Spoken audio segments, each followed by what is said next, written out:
உண்டா சொல்லு அப்படிங்கிறார். இப்போ சொல்றாரு, எனக்குன்னு தனிப்பட்ட ஒரு பிரார்த்தனை இல்லை.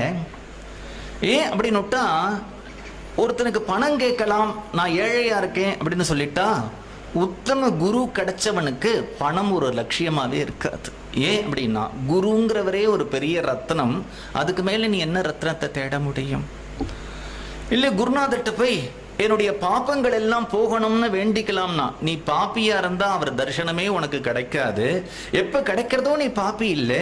ஒரு கால் அப்படியும் ஒரு பாப்பம் இருக்குமானால் அவருடைய தரிசனம் மாத்திரத்துல உன் பாப்பங்கள்லாம் போயிடும். அப்புறம் அவர்கிட்ட போய் எனக்கு பாப்பம் போகணும்னு இப்படி கேட்க முடியும்?